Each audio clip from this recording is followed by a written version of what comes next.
Assalamualaikum warahmatullahi wabarakatuh. Semoga kita semua dalam lindungan Allah. Aba Anom dilahirkan pada tanggal 1 Januari tahun 1915 di Kampung Godebah, Desa Tanjung Kerta, Kecamatan Pegerageng, Tasikmalaya dan bertempat di PP Suryalaya Tasikmalaya. Aba Anom merupakan putra kelima Syekh Abdullah bin Nur Muhammad, pendiri Pondok Pesantren Suryalaya, dari ibu yang bernama Haja Juriyah. Aba Anom memulai perjalanan menuntut ilmu agama Islam secara lebih khusus. Beliau belajar ilmu fikih dari seorang kiai terkenal di pesantren Cicariang Cianjur, kemudian belajar ilmu fikih, nahwu, sorof dan balagah kepada kiai terkenal di pesantren Jambu Dipa Cianjur. Setelah kurang lebih 2 tahun di pesantren Jambu Dipa, beliau melanjutkan ke pesantren Gentur, Cianjur yang saat itu diasuh oleh Ajengan Syatibi. Aba Anom melanjutkan belajar di pesantren Cirengas, Cimelati, Sukabumi. Pesantren ini terkenal sekali terutama pada masa kepemimpinan Ajengan Aceng Mumu yang ahli hikmah dan silat.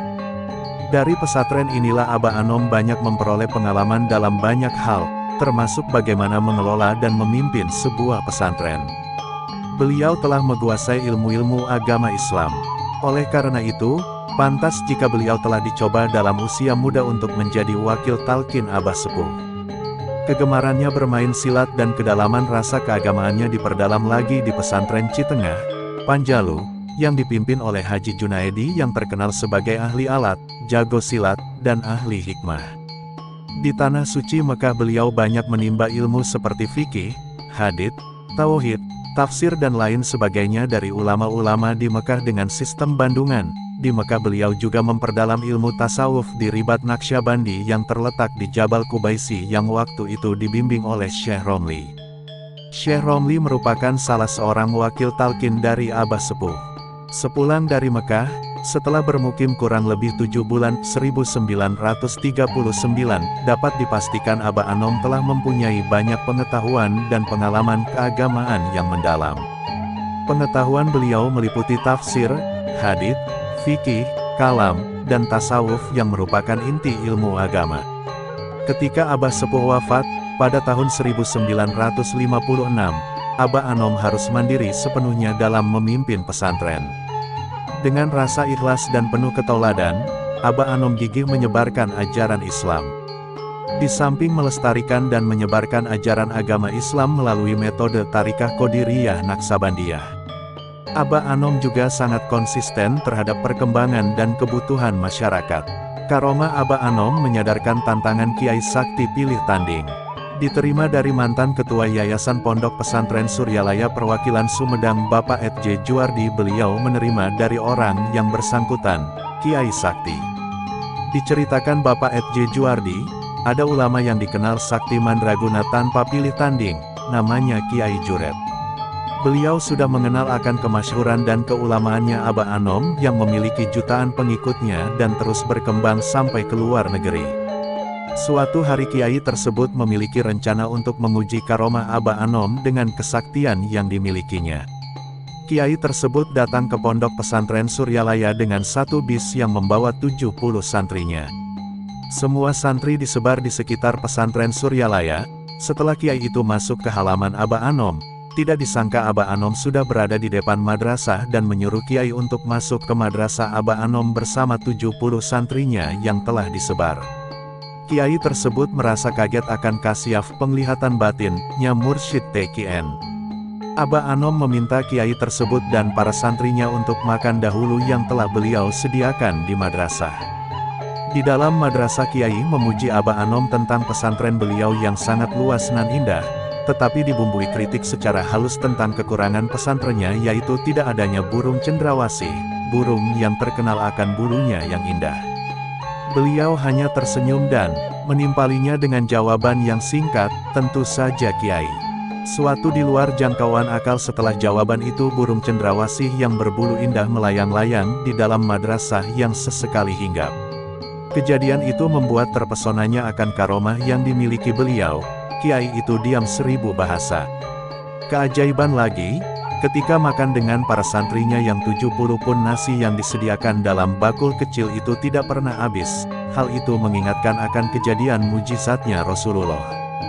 Kiai itu sangat kagum akan karomah yang dimiliki beliau dan merasa kesaktian yang dimilikinya dan dibanggakannya itu sudah tidak ada artinya di hadapan mursyid Thariqah Qadiriyah Wan Naqsyabandiyah Syekh Ahmad Sohibul Wafa Tajul Arifin atau yang lebih dikenal dengan sebutan Aba Anom. Benarlah ungkapan, di atas langit ada langit. Namun, Kiai ini masih penasaran dan tidak mau kalah begitu saja. Setelah makan, Kiai tersebut meminta kepada beliau untuk mengangkat kopah peci yang telah diisi, yang sebelumnya dicoba oleh para santrinya tidak terangkat sedikitpun. Subhanallah, hanya dengan tepukan tangan Aba Anom ke lantai kopah itu melayang-layang, Kiai merasa malu dan kalah lagi. Selanjutnya Kiai tersebut mengeluarkan batu yang telah disediakan sebelumnya, dan batu itu dipukul dengan kekuatan tangannya sendiri sehingga terbelah menjadi dua, sedangkan belahannya diberikan kepada Aba Anom. Kiai itu meminta kepada Aba Anom untuk memukulnya sebagaimana yang telah dicontohkannya. Aba Anom mengatakan kepada Kiai itu, "Abah tidak bisa apa-apa, yang bisa membelah itu adalah Allah." Baiklah, Abah hanya minta kepada Allah itu pun kalau diizinkan. Selanjutnya batu itu diusap oleh tangan mursyid dan batu itu menjadi air. Subhanallah. Namun Kiai tersebut masih penasaran karena kesaktiannya belum bisa mengalahkan karomah Aba Anom sebagai mursyid Thariqah Qadiriyah Wan Naqsyabandiyah. Kiai mencoba menguji lagi karomah beliau dengan kelapa yang telah dibawa santri dari daerahnya. Kiai tersebut meminta yang aneh-aneh kepada Aba Anom agar isi dalam kelapa tersebut ada ikan yang memiliki sifat dan bentuk tertentu. Dengan tawatlunya Aba Anom menjawab, "Masya Allah, kenapa permintaan Kiai ke Abah berlebihan? Abah tidak bisa apa-apa. Seharusnya minta kepada Allah saja, jangan kepada Abah. Hanya Allah lah yang bisa mewujudkan segala sesuatu karena Dia Maha berkehendak dan berkuasa." Kiai itu masih penasaran akan permohonannya kepada Aba Anom. Selanjutnya Aba Anom berkata, "Baiklah kalau begitu, kita memohon kepada Allah. Mudah-mudahan Allah mengabulkan kita." Setelah berdoa beliau menyuruh kelapa itu untuk dibelah dua, dan dengan izin Allah di dalam kelapa itu ada ikan yang sesuai dengan permintaan sang Kiai. Subhanallah. Selanjutnya, entah dari mana datangnya di tangan Aba Anom sudah ada ketepel, dan ketepel itu diarahkan atau ditembakkan ke langit-langit madrasah. Sungguh di luar jangkauan akal, muncul dari langit-langit burung putih yang jatuh di hadapan Kiai dan beliau. Setelah kejadian itu, Kiai menangis di pangkuan Aba Anom, sadar dan memohon maaf atas kesombongan dan kesalahannya. Akhirnya Kiai memohon kepada Aba Anom untuk diangkat menjadi muridnya dan menjadi seorang pengamal Thariqat Qadiriyah Wan Naqsyabandiyah. Kiai itu ditalkin zikir TQN, diajarkan zikir Thariqat Qadiriyah Wan Naqsyabandiyah. Dengan talkin zikir itu menyadarkan akan adanya Allah yang Maha mengetahui akan perbuatan jahat makhluknya baik lahir maupun batin dan Maha Kuasa atas segala sesuatu. Setelah ditalkin Kiai menangis di pangkuan Aba Anom sampai tertidur. Anehnya, bangun dari tidur sudah berada di masjid. Subhanallah. Berkat karomah Aba Anom, kanker rahim jadi janin hidup. Cerita ini diambil dari ceramahnya Kiai Haji M. Abdul Ghas Saifullah Al-Maslul atau Ajengan Gaos, salah satu wakil talkin Thariqah Qadiriyah Naqsyabandiyah Pondok Pesantren Suryalaya Tasikmalaya, Jawa Barat, Indonesia. Kiai Haji Maksum memiliki seorang istri yang sedang mengandung. Menurut vonis dokter, istri Kiai tersebut bukanlah kehamilan normal yang biasanya terjadi pada seorang wanita. Namun istri Kiai Haji Maksum divonis menderita kanker dan harus segera dioperasi.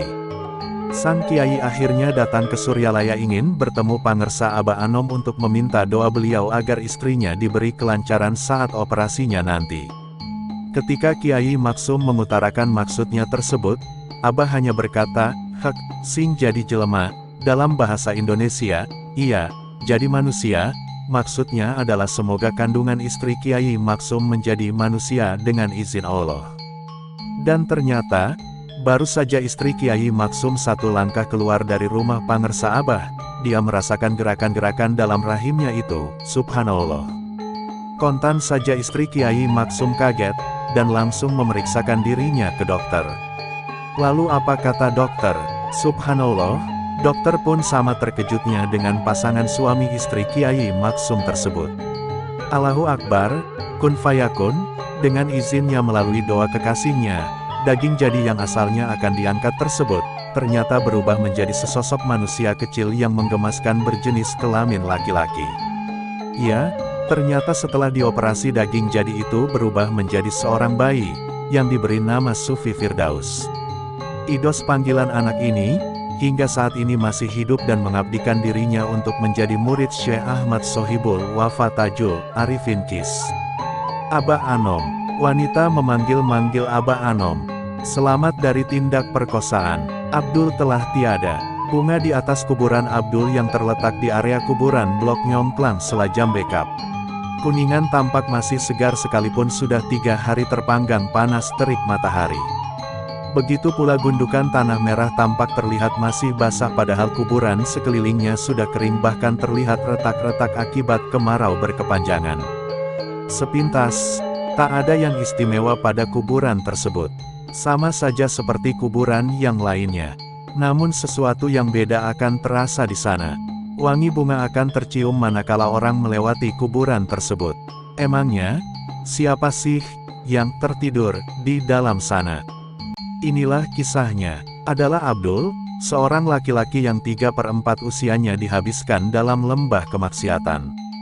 Di kota metropolitan, Abdul menjelma menjadi bajingan yang super haram jadah. Ia adalah jagoan yang tak pernah kenal rasa takut. Bagi sesama penjahat, Abdul adalah momok yang menakutkan.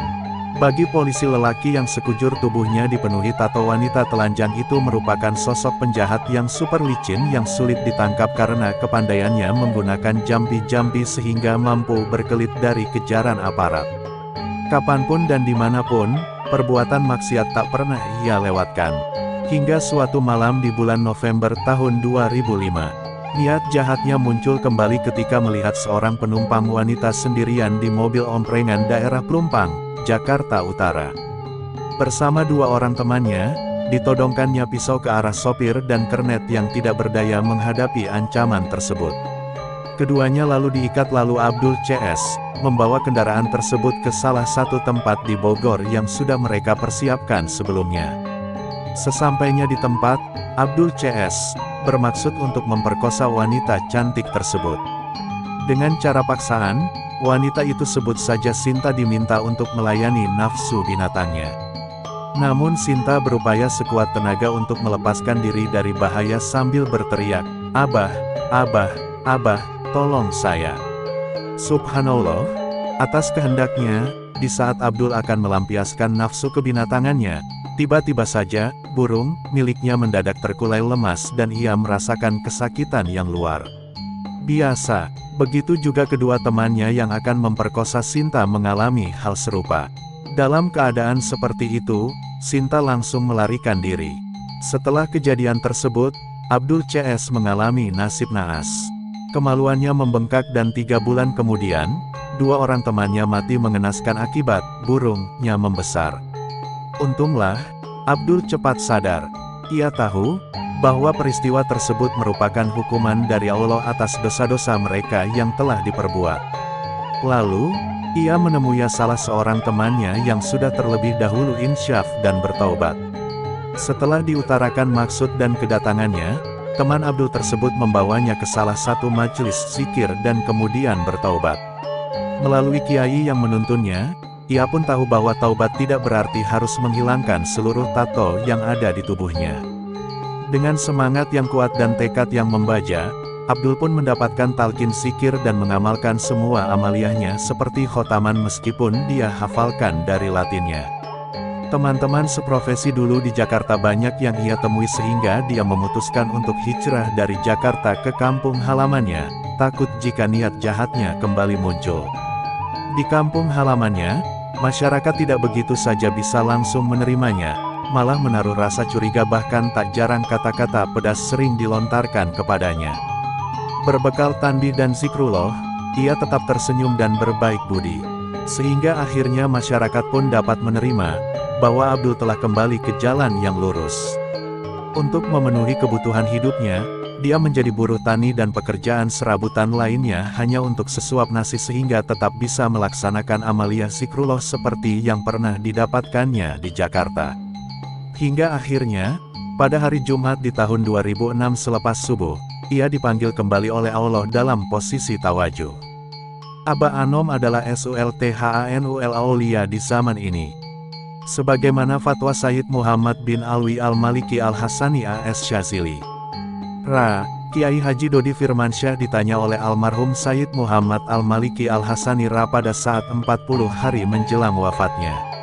Kiai muda asal Garut tersebut terperanjat saat Al-Alamah tersebut tiba-tiba menanyakan sosok guru yang telah menanamkan kalimat agung di lubuk hatinya. Lebih terkejut lagi saat ulama tersebut tercekat sewaktu disebutkan nama Syekh Ahmad Sohibul Wafa Tajul Arifin.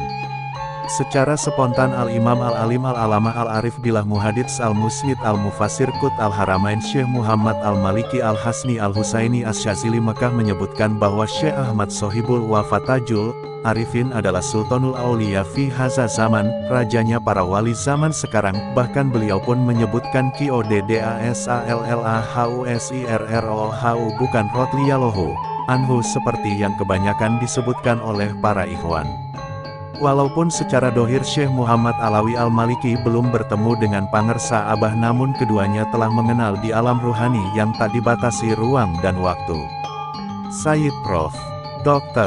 Muhammad Ibn Sayyid, Alawi Ibn Sayyid, Abbas Ibn Sayyid, Abdul Aziz Al-Maliki Al-Hasani Al-Maki Al-Asy'ari Asy-Syazili lahir di Makkah pada tahun 1365 H. Sekilas profil Kiai Haji Dodi Firmansyah: usianya masih muda, kelahiran Garut tahun 1978. Sejak usia SMP ia dikenal ahli hikmah, sedangkan ketertarikan dalam dunia tasawuf ia ke pondok pesantren Suryalaya sejak dimulai kelas 4 SD. Kiai ini pernah dididik langsung oleh almarhum Al-Alamah Sayyid Muhammad bin Alawi Al-Maliki di Mekah selama 6 tahun. Pulang pesantren dari Mekah pada tahun 2006, Kiai ini menikah dengan Haj Siti Fatimah, putri seorang pengusaha asal Tasikmalaya, dan dikaruniai putra yang diberi nama M. Lutfi L. Maki. Pendapat Kiai Haji Dodi tentang sosok pangersa Aba Anom, saya tidak bisa mengungkapkannya dengan kata-kata. Cukuplah dua pendapat ulama kelas dunia yang mengomentarinya. Pertama, ungkapan dari guru saya sendiri di Mekah, yaitu Sayyid Muhammad bin Alawi bin Abbas Al-Maliki Al-Hasanira. Beliau sendiri yang mengungkapkan bahwa Syekh Ahmad Sohibul Wafa Tajul Arifin Kis adalah Sultanul Aulia fi Haza Zaman dan kedua mursyid Kamil Mukamil Thariqah Naqsyabandi Al-Hakani, As-Sayyid Al-Alamah Al-Arif Billah Syekh Muhammad Nazim Adil Al-Hakani, Sufi kenamaan dari Siprus Turki, yang menyebutkan pangersa Abah Syekh Ahmad Sohibul Wafa Tajul Arifin Kis adalah Sufi agung di Timur Jauh. Dalam majalah Sintoris Sinar Thariqah Islam disebutkan As-Sayyid Al-Alamah Al-Arif Billah Syekh Muhammad Nazim Adil Al-Hakanira mengatakan bahwa Syekh Ahmad Sohibul Wafa Tajul Arifin adalah wali agung di Timur Jauh. Hal itu pernah disampaikan juga di kampus oleh Kiai Haji Wahfiuddin setelah mendampingi Syekh Muhammad Nazim Adil Al-Hakani ke PP Suryalaya. Aba Anom di mata AS Sayyid Al-Alamah Al-Arif Billah Syekh Muhammad Nazim Adil Al-Hakani Al-Hasani.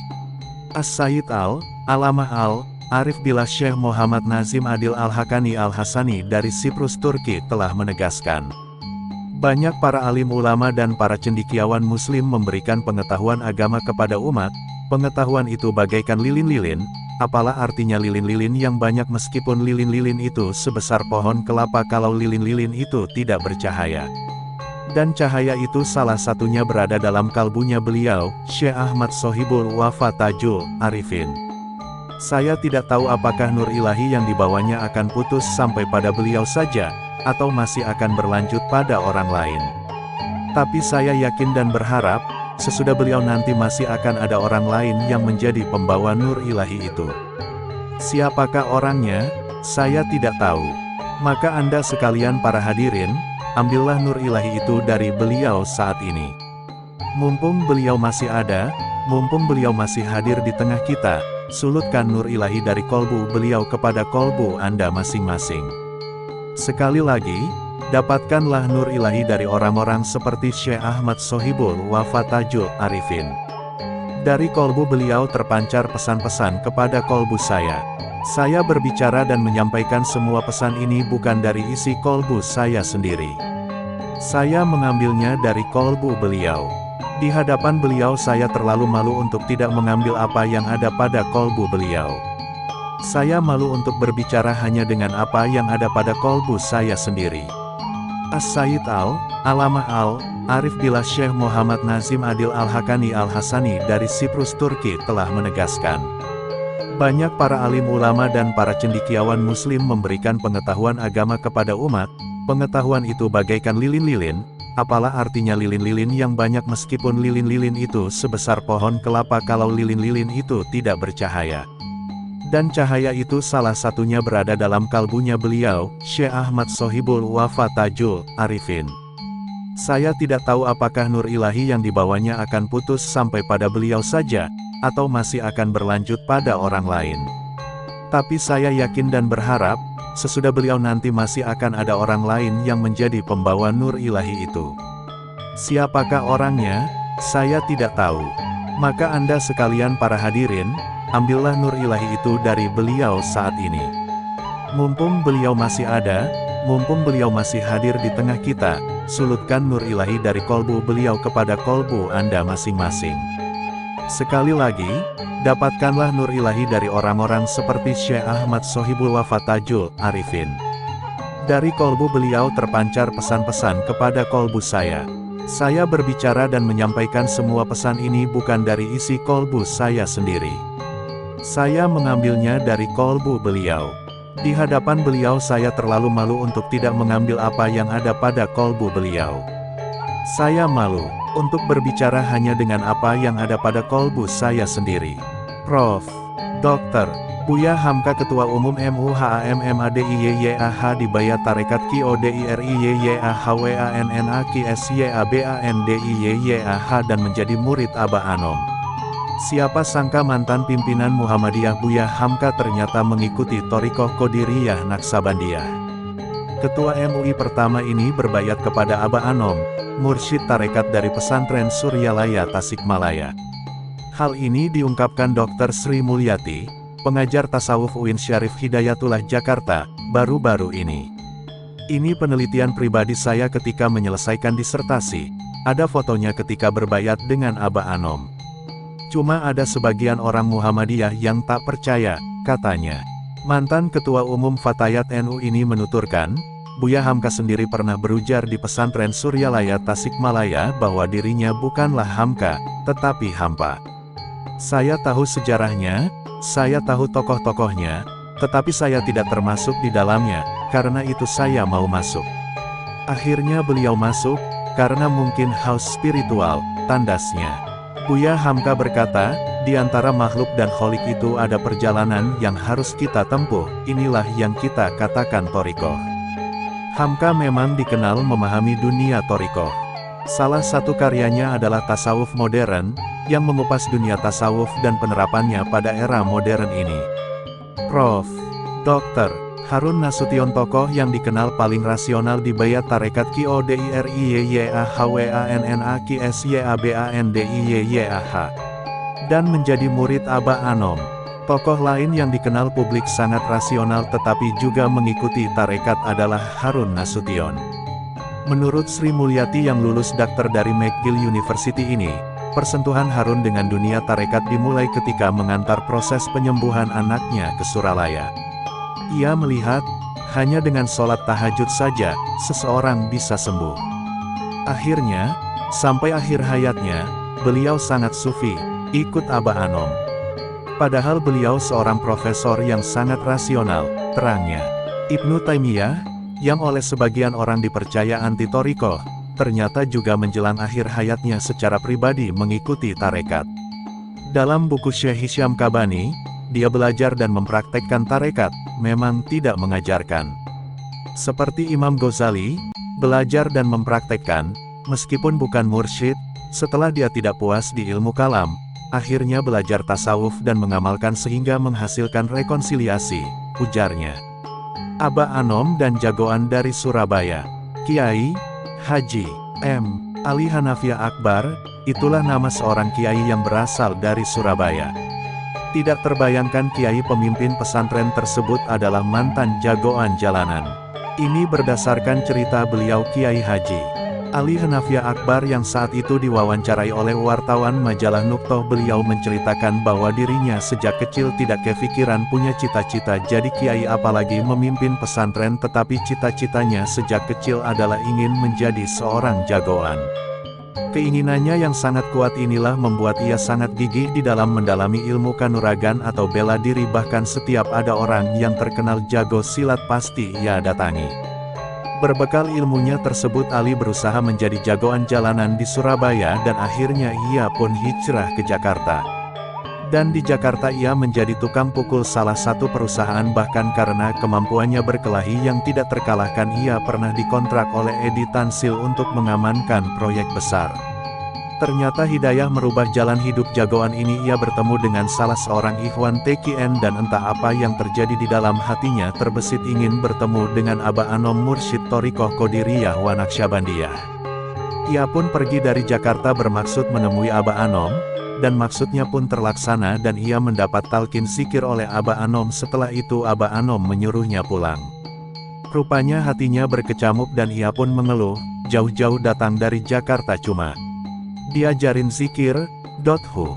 Tetapi apa yang terjadi setelah ada dalam perjalanan mulutnya terasa terkunci, enggan berbicara kepada siapapun, bahkan ia disangka orang stres. Dari diamnya ia merasa Aba Anom selalu di sampingnya dan mengajarinya berbagai macam ilmu tentang agama, dan entah kenapa setelah mulut mau berbicara kembali ia sudah bisa ceramah mengenai ilmu-ilmu agama. Akhirnya beliau mendirikan pesantren dan mendapat khirkah sebagai wakil talqin Aba Anom di Surabaya. Aba Anom dan pemuda jago silat. Diceritakan oleh Kiai Haji Komarudin yang merupakan wakil talqin senior Aba Anom. Beliau menuturkan bahwa ada salah seorang pemuda jago di dunia persilatan. Beliau Kiai Haji Komarudin tidak menyebutkan nama pemuda tersebut. Pemuda tersebut suatu hari mendatangi Mursyid Kamil Mukamil Syekh Ahmad Sohibul Wafatajul Arifin, Aba Anom, dengan maksud menantang untuk berduel dengannya. Hal ini karena pemuda tersebut mendengar kemasyhuran Aba Anom. Tetapi Aba Anom dengan suara lembutnya menolak tantangan pemuda tersebut, seraya mengatakan bahwa Abah tiada bisa apa-apa. Setelah beberapa kali mendapat tolakan dari Aba Anom, ternyata pemuda tersebut semakin geram dan marah, sehingga ia berusaha menerjam badan Aba Anom yang sedang duduk bersila. Tetapi apa yang terjadi? Pemuda tersebut terpental seraya menjerit, "Ain jin, ain jin, ain jin, ain jin." Padahal Aba Anom tiada bergerak dari tempat duduknya. Aba Anom dan upaya pemulihan korban penyalahgunaan narkoba. Dalam rangka memberikan andil terhadap bangsa dan negara, Aba Anom memiliki peran serta dengan merintis dan membentuk sebuah lembaga yang khusus menangani dan menyembuhkan para korban kecanduan narkoba yang disebut dengan Inabah. Metode yang diterapkan oleh Aba Anom di dalam Inabah menggunakan metode zikir dan salat serta mandi taubat yang merupakan amalan TKN Suryalaya. Dengan metode ini ribuan pecandu narkoba berhasil disembuhkan, bahkan Inabah sekarang sudah berkembang ke beberapa daerah di Indonesia dan mancanegara. Aba Anom telah ada dalam penglihatan batin Syekh Tolhah Kalisapuh Cirebon. Syekh Abdullah Mubarak bin Nur Muhammad, Abah Sepuh, ayahanda sekaligus guru Aba Anom. Syekh Abdullah Mubarak bin Nur Muhammad R.A. diangkat menjadi mursyid di Masjid Khalwat oleh Syekh Tolhah R.A. dari Kalisapuh Cirebon. Kemudian beberapa tahun setelah itu, Syekh Yolha R.A. menyuruh beliau untuk mendirikan pesantren dan diamanati dengan nama pesantren itu Suryalaya, yang artinya tempat cahaya, juga amanat agar pesantren itu dikembangkan. Karena dalam pandangannya, pesantren dengan nama Suryalaya ini nantinya akan menjadi pusat perkembangan Thariqah Qadiriyah Naqsyabandiyah di mancanegara oleh putranya kelak, yakni Syekh Ahmad Sohibul Wafatajul Arifin, Aba Anom. Diceritakan ketika Syekh Abdullah Mubarak Abah Sepuh pulang berguru dari Pulau Madura kepada Syekh Khalil Bangkalan, Abah Sepuh langsung naik perahu tanpa dibekali dayung atau layar. Dengan hanya bekal solawat Bani Hashim yang dibacanya sepanjang perjalanan, beliau sampai ke Cirebon. Artinya perahunya dijalankan hanya dengan bacaan solawat Bani Hashim yang beliau dapatkan dari gurunya Syekh Khalil Bangkalan.